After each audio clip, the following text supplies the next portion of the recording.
오늘 이 새벽 우리가 함께 볼 하나님의 말씀은 신약성경 로마서 3장 21절 말씀부터 26절까지의 말씀입니다. 로마서 3장 21절 말씀부터 26절까지의 말씀을 저와 여러분이 한 절씩 교독하시고 마지막 26절은 함께 합독하도록 하겠습니다. 로마서 3장 21절로 26절 말씀입니다. 그러나 이제는 율법과는 상관없이 하나님의 의가 나타났습니다. 그것은 율법과 예언자들이 증언한 것입니다. 그런데 하나님의 의는 예수 그리스도를 믿는 믿음을 통하여 오는 것인데 모든 믿는 사람에게 미칩니다. 거기에는 아무 차별이 없습니다. 모든 사람이 죄를 범하였습니다. 그래서 사람은 하나님의 영광에 못 미치는 처지에 놓여 있습니다. 그러나 사람은 그리스도 예수 안에서 얻는 구원으로 말미암아 하나님의 은혜로 값없이 의롭다는 선고를 받습니다. 하나님께서는 이 예수를 속죄 제물로 내주셨습니다. 그것은 그의 피를 믿을 때에 유효합니다. 하나님께서 이렇게 하신 것은 사람들이 이제까지 지은 죄를 너그럽게 보아주심으로써 자기의 의를 나타내시려는 것이었습니다. 하나님께서 오래 참으시다가 지금 이때에 자기의 의로우심을 나타내신 것은 하나님은 의로우신 분이시라는 것과 예수를 믿는 사람은 누구나 의롭다고 하신다는 것을 보여주시려는 것입니다. 아멘. 오늘 로마서 3장 21절 말씀부터 26절까지의 말씀으로 불의한 자에게 내려지는 의롭다는 선고, 불의한 자에게 내려지는 의롭다는 선고라는 말씀의 제목으로 이 시간 하나님께서 우리에게 주시는 귀한 말씀의 은혜를 여러분과 잠시 나누도록 하겠습니다. 어제 우리는 새벽 묵상을 통해서요, 이 율법이 가지는 분명한 무엇을 보았습니까? 한계를 우리는 어제 본문의 말씀을 통해서 함께 묵상하고 나누었습니다. 여러분, 율법의 한계란, 이 율법으로는 더 정확하게는 율법의 행위로서는 하나님 앞에서 의롭다함을 절대로 받을 수 없다라는 것, 그것이 바로 율법의 한계라고 어제 본문인 20절 말씀에서 이야기를 했습니다. 20절 말씀을 다시 한번 보시면 이렇습니다. 그러므로 율법의 행위로는 하나님 앞에서 의롭다고 인정받을 사람이 아무도 없습니다. 율법으로는 죄를 인식할 뿐입니다 라고 어제 본문 20절 말씀 이렇게 끝이 났습니다. 여러분, 이것이 로마서가 증거하는 명확한 율법이 가지는 한계라는 거예요. 율법은 죄를 인식하게 할 뿐 그 이상도 그 이하도 아닌 딱 거기까지인 겁니다. 이제 여기서부터 우리는 이 오늘의 묵상을 시작해야 하는 것입니다. 20절과 21절 말씀이 계속해서 이어져 나가는 것이죠. 그런 율법의 한계를 우리가 명확하게 정의를 해놓고 오늘 본문 21절 말씀 어떻게 시작합니까? 그러나라고 시작하는데요, 21절 말씀을 우리 다시 한번 한 목소리로 읽어보겠습니다. 21절입니다. 그러나 이제는 율법과는 상관없이 하나님의 의가 나타났습니다. 그것은 율법과 예언자들이 증언한 것입니다. 아멘. 그러나 이제는 율법과는 상관없이 하나님의 의가 나타났습니다. 그것은 율법과 예언자들이 증언한 것입니다 라고 어제 본문 말씀을 이어서 오늘 이렇게 이야기가 진행이 되고 있다는 것입니다. 여러분, 여기에서 이 하나님의 의를 밑줄을 그으시면 좋겠고요. 그리고 율법과 예언자들이 증언한 그것을 한번 밑줄을 그어보면 좋겠습니다. 이 두 가지가 똑같은 말입니다. 그러니까 율법과 상관없이 나타난 하나님의 의는 율법과 예언자들이 증언한 그것이 우리 가운데 나타난 것인데요. 여러분, 그렇다면 이 율법과 예언자들이 증언한 하나님의 의는 과연 무엇일까요? 더 정확하게 얘기하면 율법과 예언자들이 증언한 나타난 하나님의 의는 무엇일까요? 우리가 잘 알고 있는 바로 예수 그리스도이십니다. 율법과 예언자들의 증언, 이 구약의 예언, 약속된 메시아이신 바로 하나님의 아들 예수 그리스도의 나타나심을 오늘 본문 21절은 이야기하고 있는 것입니다. 그러면 다시 한번 20절과 21절의 말씀을 정리해 보면요, 율법을 통해서 우리는 스스로가 죄인임을 깨닫게 된다는 겁니다. 죄인임을 깨닫는다는 것은 다른 의미로는요, 동시에 의로움을 우리는 갈망하는 존재가 된다는 거예요. 왜냐하면 이 죄인이라는 삶의 형질은 본래 우리의 것이 아니기 때문에 우리는 그 의로움을 갈망하게 되는 것은, 마치 내 옷이 아닌 다른 사람의 옷을 내가 입었을 때에 내가 가지는 불편함이 바로 율법을 통해서 내가 죄인임을 깨닫는 그것과 똑같다는 것입니다. 그런데 안타깝게도 우리를 이 죄인으로 인식하게 만들어 준 이 율법은요, 우리를 의인으로 변화시켜 줄 수는 없다라는 것입니다. 이것이 바로 20절의 말씀이고요. 그리고 21절에 그러나 이제는 우리를 의롭게 해줄 수 없는 이 율법과는 상관이 없는 이 율법의 시대와는 달리 분명하고 선명하게 보여지는 하나님의 의가 그 죄인들에게 나타났다는 건데요, 이 나타난 하나님의 완전한 의가 바로 예수 그리스도시라는 겁니다. 하나님의 의의 결정체인 예수님께서 이 땅에 나타나심으로 인하여 이제 죄인들에게는 죄인으로서가 아닌 의인으로서의 새로운 삶의 길이, 새로운 삶의 기회가 활짝 열리게 되었다라는 것을 이 21절 말씀이 공식적으로 죄인된 우리 모두에게, 이 땅의 교회와 모든 성도들을 향하여 하나님께서 공식적으로 선언하고 계신 말씀입니다. 그렇다면 율법이 증언한 하나님의 의가 예수님이시라고 한다면 왜 21절에서는 하나님의 의를 율법과 상관이 없다라고 표현하고 있을까요? 약간 헷갈리는 부분입니다. 그러니까 율법이 증언한, 예언자들이 증언한 하나님의, 나타난 하나님의 의가 예수님이시라고 하는데 왜 21절의 말씀에서는 그 하나님의 의가 율법과는 상관없이 나타났다라고 이야기하느냐? 그것은요, 우리의 입장에서 이해하면 바르게 해석할 수 있습니다. 여기서 율법의 한계는 다시 한번 말씀드리지만 율법의 행위의 한계라는 거예요. 율법의 행위는 곧 무엇을 의미하겠습니까? 곧 나의 노력, 나의 수고, 나의 열심. 이 율법의 행위라는 것은 나의 행위에 초점을 두고 있는 것입니다. 여러분 생각해 보십시오. 그렇다면 이 죄인에게서 여러분 의로운 것을 기대할 수가 있겠습니까? 더러운 곳에서 여러분 깨끗한 것을 얻을 수가 있는 것인가요? 물론 없습니다. 그래서 죄인에게서 비롯된 어떤 행위로부터도 그 어떤 의로운 무엇인가를 우리는 기대할 수 없다는 거예요. 그러나 우리에게 나타나신 하나님의 의, 율법과는 상관없이 나타나신 하나님의 의, 그 예수님은 여러분 어떤 분이십니까? 우리가 잘 알고 있듯이 그 예수님은요, 의로우신 분이시고요, 그 예수님은요, 완전하신 하나님 그 자체셨습니다.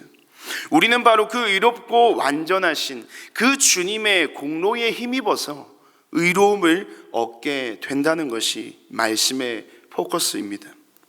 이때 주님 안에서 주어지는, 주님 안에서 우리에게 얻어지는 그 의로움에는요, 인간의 어떠한 공로는 개입되지 않습니다. 거기에는 인간의 어떠한 노력도요, 전혀 요구되지 않습니다. 오직 하나님의 편에서 하나님 그 당신의 온전하심으로 이루어내신 완전한 의로움이 이 예수 그리스도를 통해 그분을 믿는 믿음 안에서 바로 우리에게, 죄인된 저와 여러분에게 주어지는 것입니다. 이 점이 율법의 한계와 하나님의 의가 분명하게 구별되는 지점이라는 것입니다. 그래서 우리는 이것을 일컬어서요, 이렇게 표현합니다. 값없이 주어지는 하나님의 은혜. 인간의 어떠한 공로도, 인간의 어떠한 노력도 아닌 전적인 하나님의 은혜로 하나님께서 주시는 일방적인, 하나님께서 베푸시는, 하나님께서 이루어지는 일방적인 그 놀라운 구원의 은혜를 일컬어 우리는 값없이 주어지는 하나님의 은혜라고 이야기한다는 것입니다. 우리 24절 말씀 우리 함께 다시 한번 한 목소리로 읽겠습니다. 24절입니다. 그러나 사람은 그리스도 예수 안에서 얻는 구원으로 말미암아 하나님의 은혜로 값없이 의롭다는 선고를 받습니다. 하나님의 은혜로 값없이 의롭다는 선고를 받습니다. 여러분이 선고라는 것은요, 이 법정 용어입니다.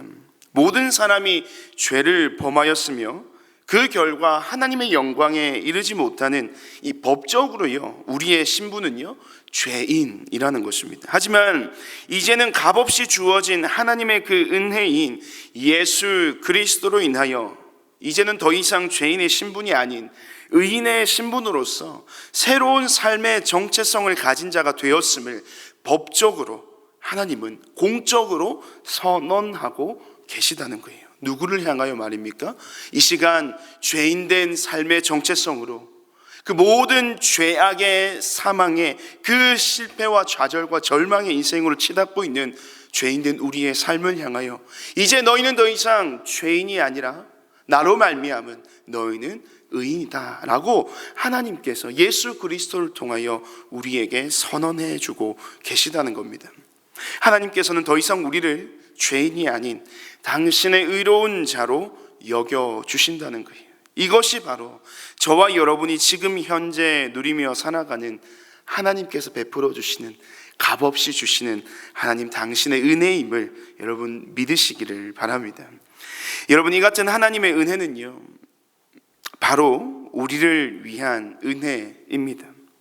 우리의 삶에 반드시 필요한 은혜라는 거예요. 왜냐하면 이 은혜가 없으면 죄를 범한 우리는 결코 의로운 자로 여김을 받지 못하고요, 결국 하나님의 영광에 이르지 못하기 때문입니다. 그것은 바로 우리가 구원받지 못한다는 것을 의미하는 것입니다. 그래서요, 이 하나님의 은혜는요, 아주 명백한 우리의 필요, 나의 필요라는 것을 우리는 인식해야만 합니다. 이 하나님의 은혜가 하나님을 위해서 필요한 것이 아니라는 말씀입니다. 누구를 위해서요? 나를 위해서 필요한 하나님의 은혜임을 우리는 오늘 이 새벽 반드시 인식해야 한다는 거예요. 여러분, 어떤 것에 대한 필요성이 우리의 삶 가운데 인식이 되었을 때 우리는 그것을 얻기 위해 노력하게 됩니다. 아주 쉬운 예로 여러분, 돈이 있지 않습니까? 돈은요, 우리의 삶에 아주 필요한 도구입니다. 우리의 생활을 영위해 나가기 위한 중요한 삶의 수단인 것이죠. 그런데 만약 그 돈의 필요가 우리의 삶 가운데 채워지지 않는다면 우리는 어떻습니까?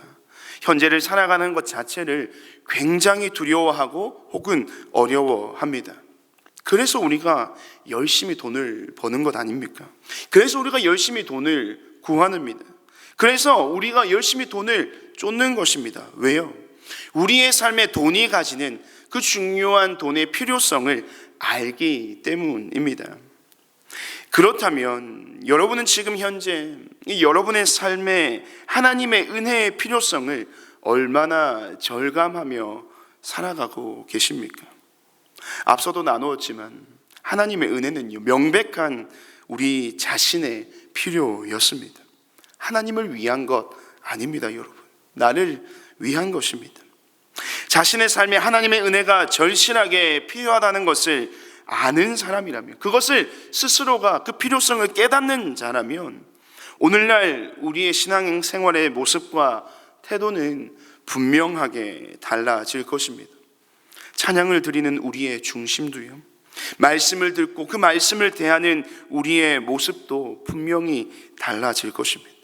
찬양을 드리는 우리의 중심, 또 기도를 드리는 우리의 뜨거움도 분명히 달라질 것입니다. 뿐만 아니라 살아가면서 다른 누군가를 섬기는 모습도, 또한 누군가를 위해 헌신하며 희생하는 삶의 태도도 분명하게 달라지겠죠. 왜냐하면 그 모든 일련의 그 신앙의 자리에서 우리는 우리 자신에게 필요한 하나님의 은혜를 얻을 수 있기 때문입니다. 그렇게 지금 현재 우리의 신앙의 모습은 곧 하나님의 은혜의 필요성에 대한 우리의 생각, 우리의 답변이 될 것입니다. 사랑하는 성도 여러분, 하나님의 은혜는요, 우리의 삶에 있어서 어쩌면 가장 중요한 삶의 가치로 여겨져야 할 것입니다. 우리가 현재 누리며 살아가는 그 하나님의 은혜는 우리의 인생에 있어서 가장 값진 것이고 가장 귀한 것이라는 거예요. 결코 가벼운 것이 아니라는 겁니다. 오늘 말씀에서처럼 우리가 잘 알고 있듯이 거저 주어진, 값없이 주셨다고 말씀하셨지만요, 결코 값없이 얻어진 것이 아니라는 것을 오늘 이 새벽 우리는 반드시 기억해야 합니다. 하나님은 당신의 은혜를 우리에게, 우리의 필요를 따라 우리에게 값없이 주시기 위하여 스스로 속죄 제물이 되셨다고 합니다. 실로 대단하고 엄청난 대가를요, 스스로 지불하셨던 겁니다. 바로 저와 여러분에게 필요한 그 은혜를 바로 저와 여러분을 위해 값없이 주시기 위해서 말입니다. 하나님의 은혜 뒤에 숨겨진 그 하나님의 노력, 하나님의 그 은혜의 뒤에 숨겨진 하나님의 열심, 하나님의 눈물, 하나님의 희생, 하나님의 헌신, 하나님의 인내, 그리고 하나님의 그 사랑을 잊지 않는 저와 여러분의 매일의 삶이 되기를 간절히 소망합니다. 하나님의 그 사랑을 늘 기억하고 감사하는 은혜 입은 자로서의 합당한 삶을요, 우리 주님께 기꺼이 드릴 수 있는, 우리 주님께 기꺼이 내어 드릴 수 있는 저와 여러분의 삶이 되기를 간절히 소망합니다. 우리가 살아갈 오늘도요, 오늘도 저와 여러분이 살아갈 이 하루도요, 우리는 하나님의 은혜가 절실한 하루가 될 것입니다. 오늘 하루도 하나님의 그 은혜가 나의 삶에 충만하기를, 은혜가 있는 그 자리를 늘 사모하는 마음으로 그 자리에 주님 앞에 간절함으로 나아가기를, 또한 그 은혜를 누리며 살아가는 우리의 삶에 하나님께서 주시는 하나님의 은혜에 대한 감사의 간증으로 넘쳐나는 저와 여러분, 우리 모두의 복된 하루의 삶이 되기를 주님의 이름으로 축복드립니다. 우리 시간 함께 말씀을 기억하며 합심하여 기도하기를 원합니다. 먼저 이렇게 한번 기도합시다. 하나님, 내게 주신 하나님의 은혜에 대한 깊은 감사와 감격이 다시금 내 삶 가운데 회복되기를 원합니다. 하나님의 은혜 뒤에 감추어진 나를 향한 하나님의 그 수고와 사랑을 기억할 때에 나도 기꺼이 주를 위해 그 수고와 그 사랑을 아끼지 않는 주님을 위한, 주님께 드려진 하나님의 귀한 삶을 살아갈 수 있도록 주여 나의 삶을 받아 주시옵소서. 하나님, 오늘도 나의 삶에 절실한 하나님 당신의 은혜가 나의 하루의 삶 가운데 충만할 수 있는 나의 이 하루가 되게 하여 주시옵소서라고 우리 말씀을 기억하며 함께 기도하시고요. 오늘은 특별히 목장 모임을 위하여 함께 기도하는 날입니다. 우리 오늘 또 우리의 교회 가운데 허락된 모든 목장 모임 가운데 그 목장 모임이 하나님의 나라 천국 잔치의 기쁨이 충만한 모임이 되게 해달라고 기도합시다. 그곳에서 삶을 나누고 또 그 자리에서 말씀을 나누는 가운데 각자의 삶에 일하시는 하나님을 보게 하여 주시고 그것이 나의 삶의 도전이 되고 또한 소망이 될 수 있도록 목장의 모든 식구들이 하나님의 사랑으로 하나 되게 하시며 목장의 중심에 있는 우리 모든 목자들에게 하나님의 마음을 듬뿍 담아 주시도록, 그리하여 우리 모든 목장이 하나님의 은혜로 부응하는 놀라운 역사가 우리 은혜샘물교회 목장 가운데 넘쳐나게 하여 주시옵소서라고 우리 목장 모임도 함께 기도해 주시고요. 마지막으로는 우리 오늘부터 시작됩니다. 우리 여름 단기 봉사와 또 우리 여름 모든 우리 다음 세대 사역을 두고 함께 기도해 주십시오. 우리 단기 봉사를 통하여서는 하나님의 복음의 역사가 온 열방과 세상 가운데 흘러가게 하시고 우리의 발걸음을 통해 뿌려진 모든 복음의 씨앗이 귀한 열매로 맺어져서 우리의 이 모든 발걸음을 통하여 이 땅 가운데 하나님의 나라가 확장될 수 있도록, 특별히 오늘 이 새벽 5시 반에요 우리 TK 팀이 출발하였는데요, 오가는 모든 길 안전하게 지켜주시고 모든 일정 가운데 하나님의 선하신 뜻이 이루어질 수 있도록 그들의 모든 사역과 발걸음을 두고 함께 기도해 주시기를 부탁드립니다. 우리 이 시간 말씀을 기억하며 또 우리 목장 모임과 우리 모든 여름 단봉 사역과 우리 다음 세대의 부서 사역을 두고 함께 합심하여 기도해 주시고요, 우리 각자 개인의 기도 제목을 자유롭게 기도하시고 돌아가시길 바랍니다. 함께 기도하겠습니다.